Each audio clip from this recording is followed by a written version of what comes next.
ya hace 3 semanas empezamos con esta serie Reset. Hoy vamos con la tercera. Si usted no ha visto los 2 primeros capítulos de esta serie, le voy a pedir por favor que vaya a nuestros medios electrónicos y se ponga al día en ellos, www.paz.cr, en Facebook Gente Paz y en YouTube también como el canal Gente Paz, y suscríbase por favor a ese canal para que le dé informes cuando estamos publicando algo.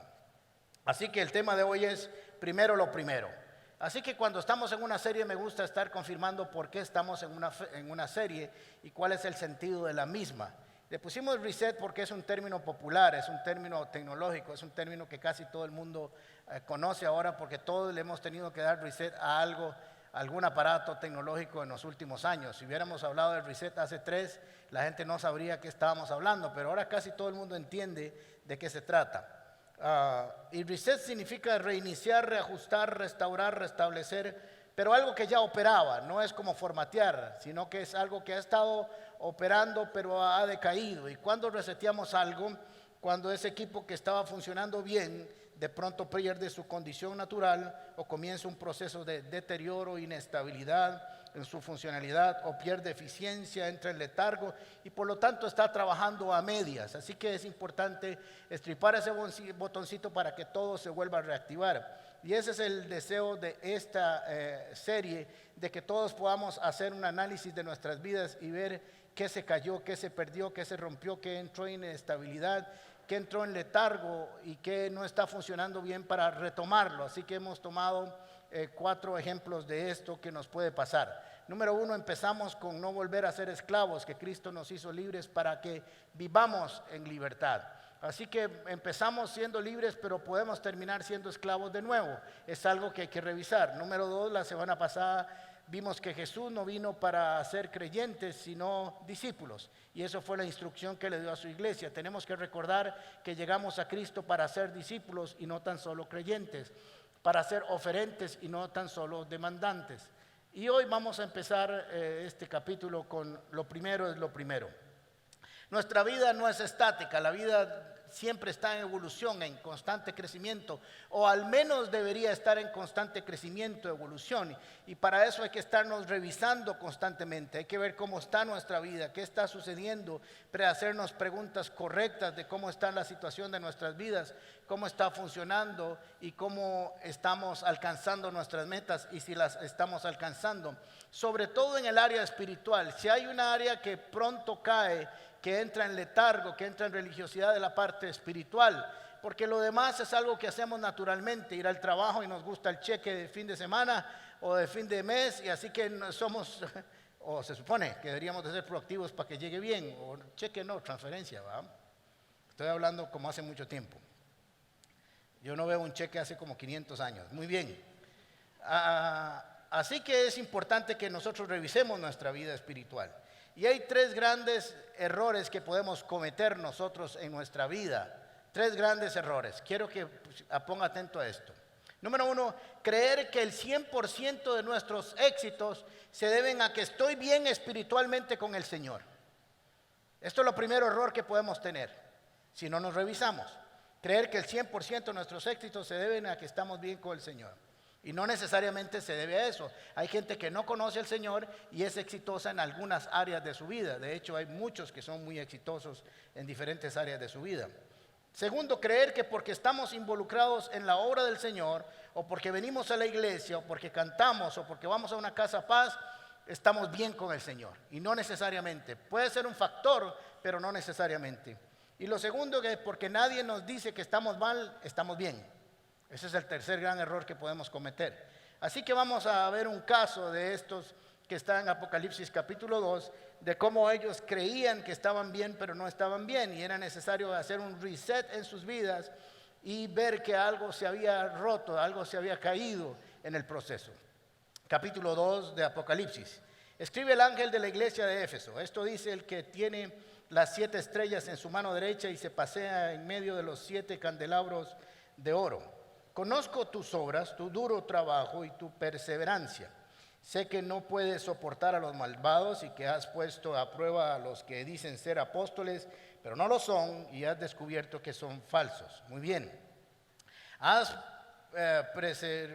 perseverado y sufrido por mi nombre, sin desanimarte. Eso está muy bien también. Sin embargo, tengo en tu contra que has abandonado tu primer amor. Recuerda dónde has caído y arrepiéntete y vuelve a practicar las obras que hacías al principio. Vamos a llegar hasta ahí, por favor. Así que ahí está la iglesia de Éfeso. Lo primero que tenemos que entender, ¿quién está escribiendo esta carta? Esta carta la está escribiendo Jesús. O sea, es Cristo mismo el que está escribiendo a su iglesia. No le está escribiendo a ateos, no le está escribiendo a gente que no cree. Es a su iglesia, una congregación. Podría ser que estuviera escribiéndole a la congregación, a la comunidad Paz, perfectamente. Una iglesia en algún lugar que está perseverando, que está haciendo las cosas bien, que está trabajando, que está haciendo un arduo trabajo, que está tratando de no tener doctrinas equivocadas. Muy bien, dice el Señor, lo está haciendo muy bien. Recuerde que no le está escribiendo a ateos, le está escribiendo a gente que está trabajando para su obra, pero le dice, pero tengo algo contra ti. Hay algo que no está bien en la revisión de toda la línea de check. Hay algo que tenía que estar de primero, que pasó de último, y lo que estaba de último pasó de primero y se despeinó Tere. Así que entonces es importante que hagamos una revisión de lo que está sucediendo. Vamos a ir a un ejemplo porque esto es importante que nosotros entendamos de qué se trata lo primero. Le dice el Señor, arrepiéntete y vuelve a hacer las obras del principio. Ahora vamos a ver en qué y dónde está el principio, dónde está lo más importante, porque es una pregunta que todos tenemos que hacernos. ¿Qué es lo que realmente es importante en la relación con Dios? Volveremos a este texto para cerrar y vamos a ir a Marcos capítulo 12, versículo 28 en adelante, para ver qué es lo primero, lo realmente importante en nuestra relación con Dios. Marcos capítulo 12, versículo 28. Uno de los maestros de la ley se acercó y los oyó discutiendo. Al ver lo bien que Jesús les había contestado, le preguntó, qué bárbaro este chaval, se dio cuenta que Jesús respondía bien. De todos los mandamientos, ¿cuál es el más importante? El más importante es, oye Israel, el Señor nuestro Dios es el único Señor, contestó Jesús. Ama al Señor tu Dios con todo tu corazón, con toda tu alma, con toda tu mente y con todas tus fuerzas. El segundo es, ama a tu prójimo como a ti mismo, no como a Dios, sino como a ti mismo. No hay otro mandamiento más importante que esto. Bien dicho, respondió el hombre. Tienes razón al decir que Dios es uno solo y que no hay otro fuera de él. Amarlo con todo el corazón y con todo el entendimiento y con todas las fuerzas, y amar al prójimo como a sí mismo es más importante que todos los holocaustos y sacrificios. Y el Señor le dice ahí, ciertamente no estás lejos. Así que vamos a ver por qué surge esta pregunta. Esto es una pregunta que todos deberíamos de hacernos. Es una pregunta correcta, adecuada. Realmente, ¿qué es lo importante en nuestra relación con Dios? Porque en nuestra cultura religiosa estamos envueltos como los judíos en un montón de liturgias y ordenamientos que nos pueden confundir realmente qué es lo que Dios quiere de nosotros. Así que la pregunta no es rara, porque los fariseos acostumbraban a hacerse esta pregunta. De hecho, había un grupo de fariseos que decía que la ley había que sintetizarla y agarrar qué era lo más importante sin olvidar el resto y ver qué era lo que realmente había que poner en acción de primero. Y otros creían que había que agruparla y entonces según el contexto o lo que enfocaba cada mandamiento debían así ponerse en acción. Así que esta pregunta es una pregunta que constantemente se estaban haciendo los fariseos para realmente enfocarse en lo que era correcto. Y como les dije, es una pregunta que cada uno de nosotros deberíamos de hacernos en nuestra vida espiritual, así como tenemos que recordar constantemente qué es lo que está funcionando mal en nuestras vidas y revisarnos, también deberíamos de ver si estamos haciendo lo importante, lo primero, lo que tiene peso. Jesús responde algo que no está nuevo. Jesús lo que hace es que toma la unión de dos pasajes bíblicos del Antiguo Testamento y los une en uno solo. Esto todavía no lo habían hecho los fariseos como uno solo, sino que lo tenían por aparte, los rabí, los maestros, lo tenían como dos cosas aparte, pero Jesús los une para hacer el primero y el segundo mandamiento, o el que tiene más peso. El primero es Deuteronomio capítulo 6, versículo 4 al 5. Dice, escucha Israel, el Señor nuestro Dios es el único Señor. Ama al Señor tu Dios con todo tu corazón, con toda tu alma y con todas tus fuerzas. De tal manera que Jesús no está trayendo algo nuevo. No es que dijo algo nuevo que, ¿qué está diciendo Jesús? Esto nunca lo habíamos recibido. Siempre estuvo al alcance de los fariseos, de los escribas, de los estudiosos, de los que entendían las escrituras y las estudiaban. Siempre estuvo ahí. El problema es que no las habían visto en su dimensión y colocadas en el orden correcto. De tal manera que esta parte, cuando dice, escucha Israel, el Señor nuestro Dios es el único Dios o es uno, se llama la Shema.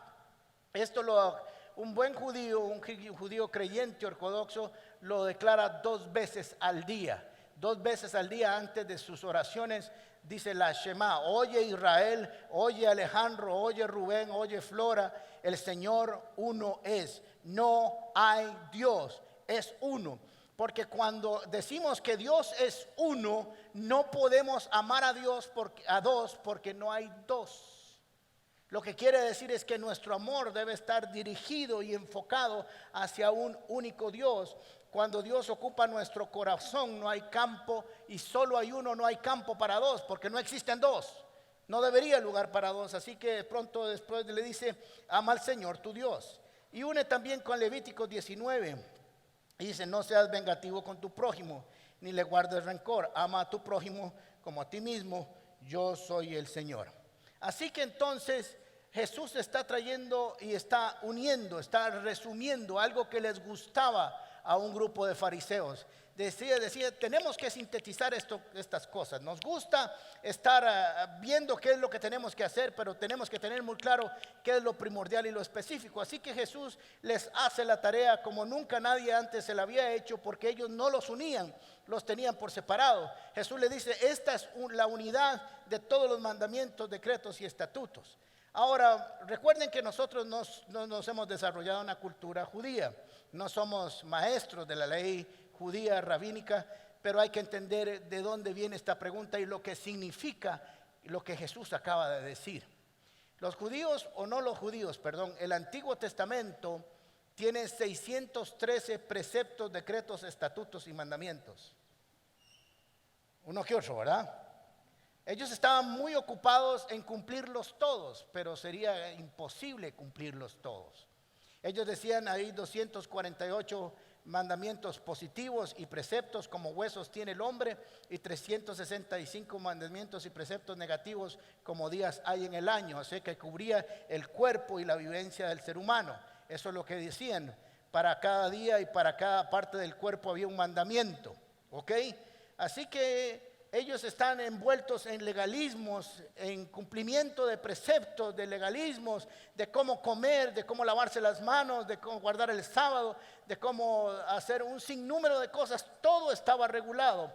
De pronto Jesús les dice, todo se puede sintetizar en 2 mandamientos. Porque recuerden que la pregunta es, ¿cuál es el más importante? Ahora, la pregunta realmente debería ser, porque no hay categoría de mandamientos, pero sí hay mandamientos que tienen más peso que otros. La pregunta realmente, dicen los estudiosos, debería ser en la traducción, Jesús, ¿cuál es el mandamiento que tiene más peso dentro de todo ordenamiento, que puesto en la balanza la inclina fácilmente hacia el agrado de Dios? Todos, pero hay una que tiene más peso.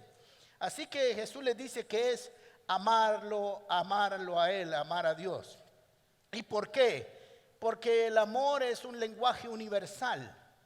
Todo el mundo lo entiende. No hay que tener un título de teología, no hay que tener una maestría universitaria, no hay que tener mucho dinero. Todos sabemos amar y todos queremos ser amados. Algunos por diferentes razones en su vida no entienden mucho cómo opera el amor, pero todos lo entendemos de alguna u otra manera. De alguna u otra manera lo hacemos llegar a nuestras vidas y lo hacemos llegar a otros. Así que es como la fe. Por eso la salvación no es por obras, es por fe, porque las obras estarían condicionadas a algunas condiciones intelectuales o económicas o de entendimiento, pero la fe la puede tener cualquiera, el amor también, de tal manera que lo que Jesús está abriendo es una puerta universal para agradarlo a Él. Porque algunos legalismos necesitaban algunos requisitos, pero el amor no necesita requisitos. Jesús está abriendo una puerta universal de acceso a la voluntad de Dios. El amor, el amarlo a Él. ¿Y por qué es fundamental? Y primero, porque una vez que usted ama a Dios con todo su corazón y con todas sus fuerzas y con toda su alma, su corazón estará dispuesto a cumplir los 611 mandamientos que quedan en el camino. Ahora, ya saben que me gusta hacer algunas cosas fácil y ahora se los voy a contar. Primero, cuando el amor no está funcionando, póngame mucha atención, cuando el amor no está funcionando, aunque hagamos muchas cosas para Dios, no funciona. Podemos hacer muchas cosas para Dios, pero no funciona, no cumple su cometido.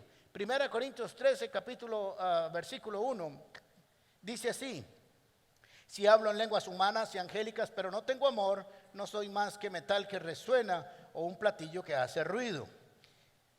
Si tengo el don de profecía y entiendo todos los misterios y poseo todo el conocimiento, y si tengo una fe que logra trasladar montañas, pero me falta amor, no soy nada. Imagínense, cualquiera dice, uy, fulanito tiene el poder de mover montañas, pero podría decir el Señor, pero no tiene amor, no sirve de mucho. Porque la montaña tiene un propósito, impregnar de amor a aquellos a quienes se le corre la montaña. Tiene un propósito más que correrse. Así que dijo, y si reparto entre los pobres todo lo que poseo, y si entrego mi cuerpo para que lo consuman las llamas, pero no tengo amor, soy un chicharrón. Eso es lo que dice ahí. Muy bien. Así que entonces el Señor nos está diciendo, el amor es el camino, es la carretera, es la autopista que conduce a todo lo demás, para que todo lo demás funcione adecuadamente y correctamente. Ahora, dije que se los iba a poner muy fácil.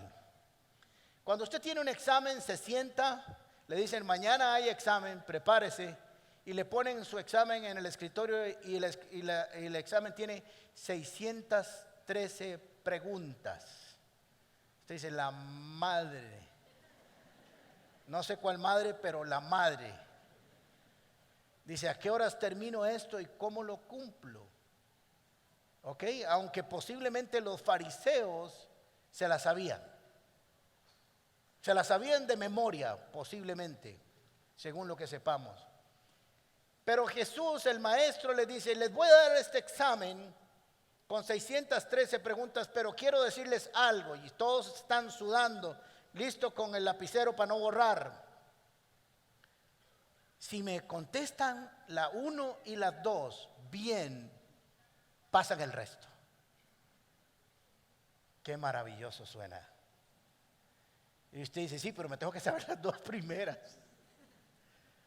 El maestro le dice, con que usted me conteste la 1 y la 2, sabré que usted puede contestar el resto de las 611 perfectamente, porque abrió la puerta correcta para la respuesta a las restantes. ¿Vieron qué fácil? Por eso nosotros tenemos que enfocarnos en lo que realmente es importante en nuestra relación con Dios, porque hacemos muchas cosas, y no es que no haya que hacer muchas cosas. Vean que en el caso de la iglesia de Éfeso hacían muchas cosas maravillosas y el Señor le dijo, está bien, lo que estás haciendo está mal. Lo que está mal es el fundamento de por qué lo estás haciendo. Así que necesitamos que vuelvas a hacer lo que hacías al principio, pero con el fundamento adecuado y correcto. Ahora les voy a poner a este les va a gustar más todavía. Debe 12 cuotas del banco.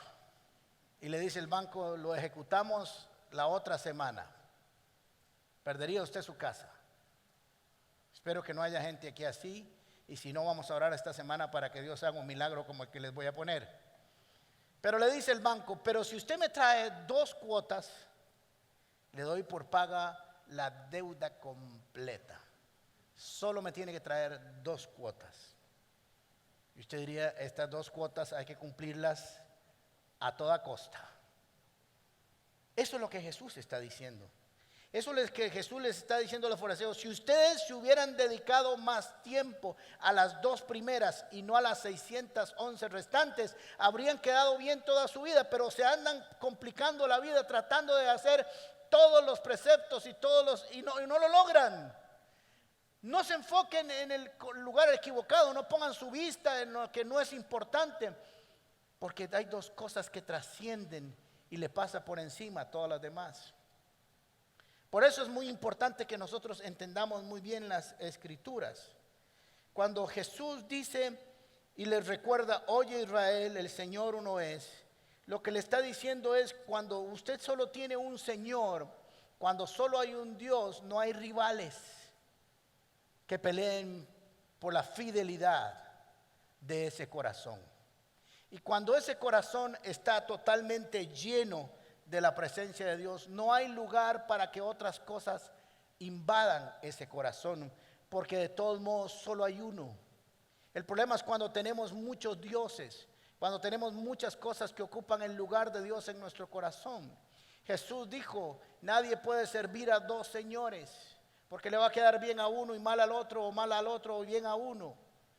Tienen que definirse cuál es su Dios. Así que lo primero que les dijo es, ustedes tienen que definirse primero si Dios, si Jehová, si Jesús es el único Señor de sus vidas. Esa es la primera acción que nosotros tenemos, o la primera pregunta que tenemos que hacernos hoy. Si Jesús es nuestro único Señor, nuestro único Dios, el Dios verdadero.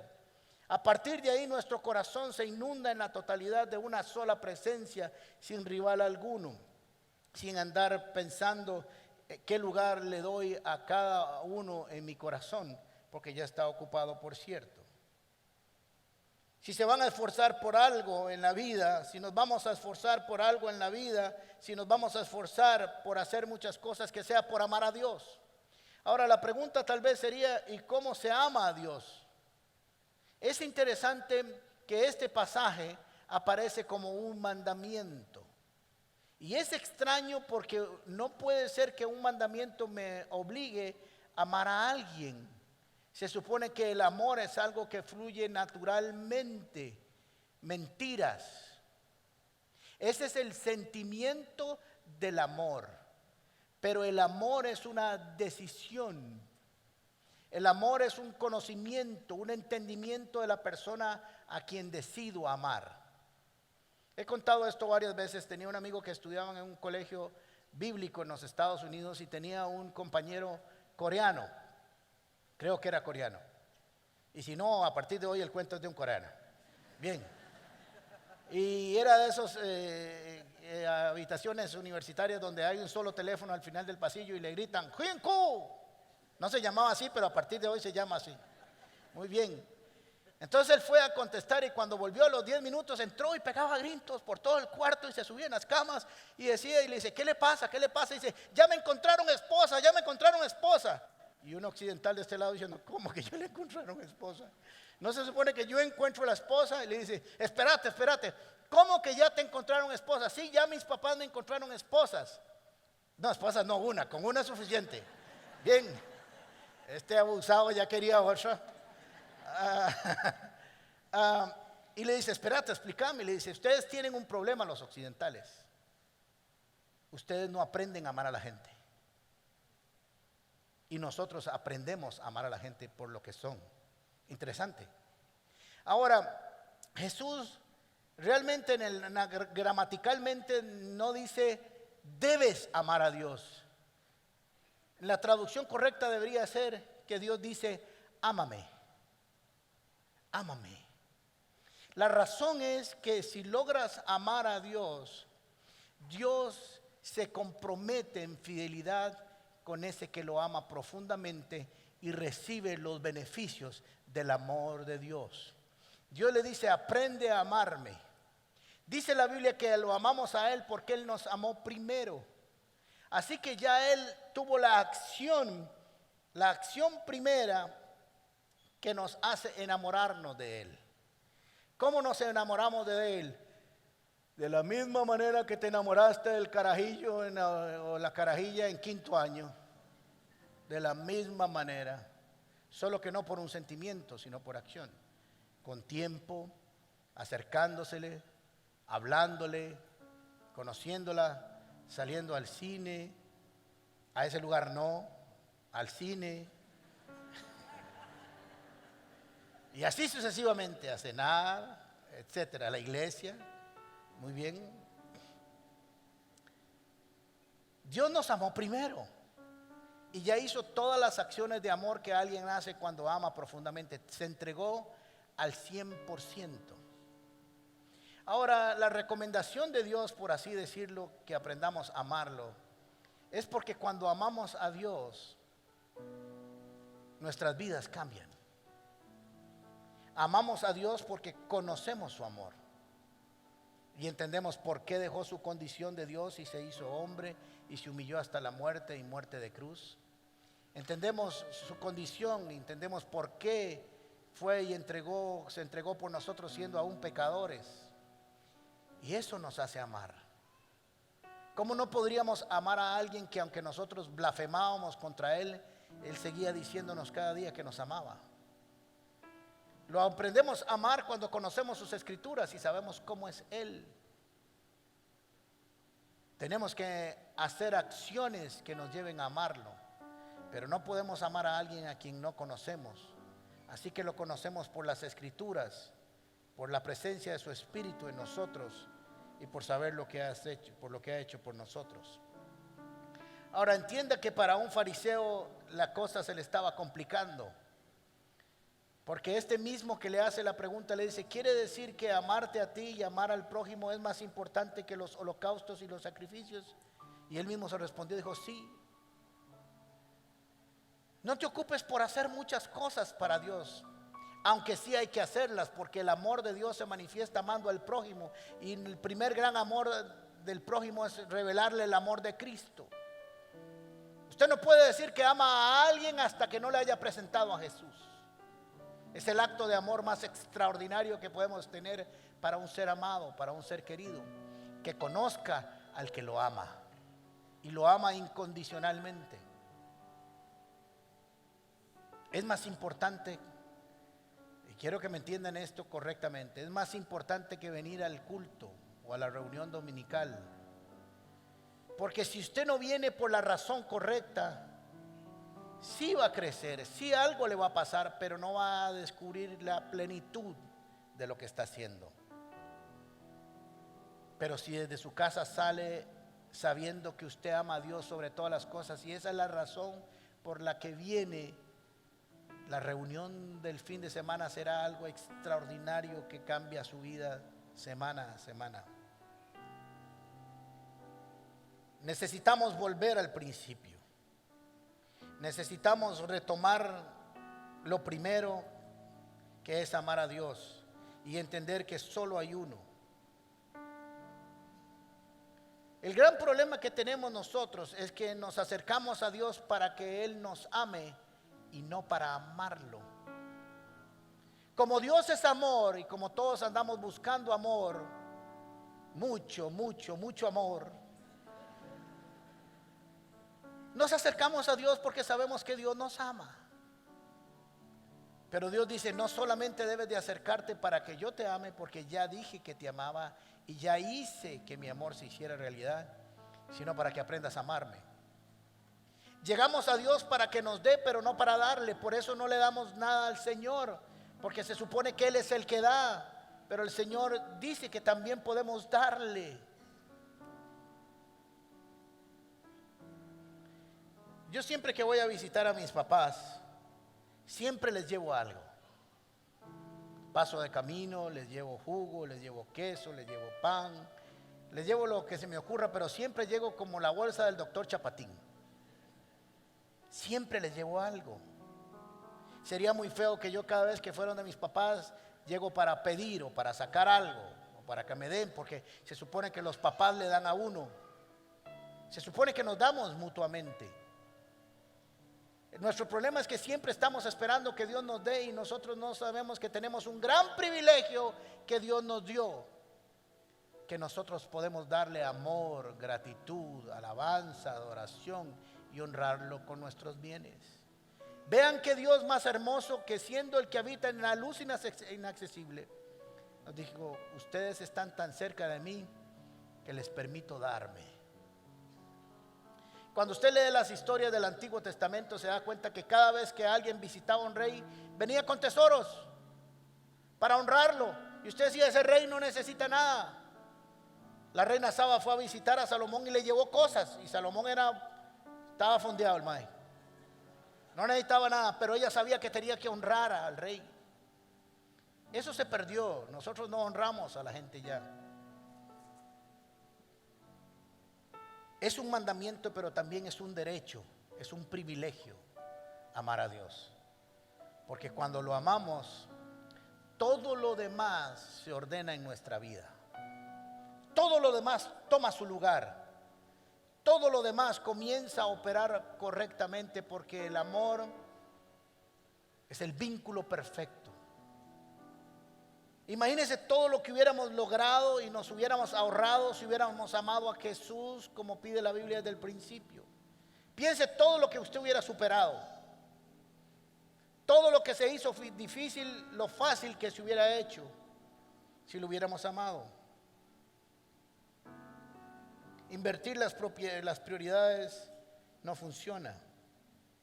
Cuando perdemos el amor por Cristo, perdemos el amor por nosotros mismos.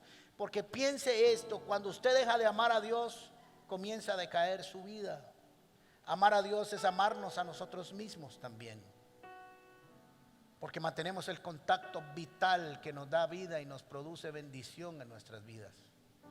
Cuando perdemos el amor por Cristo, perdemos el amor por los hombres, porque el segundo es semejante. Amar al prójimo como a sí mismo. No dice como a Dios, porque no podemos amar al prójimo como a Dios, pero sí a nosotros mismos. La razón es muy sencilla, porque no nos haríamos daño a nosotros mismos en principio.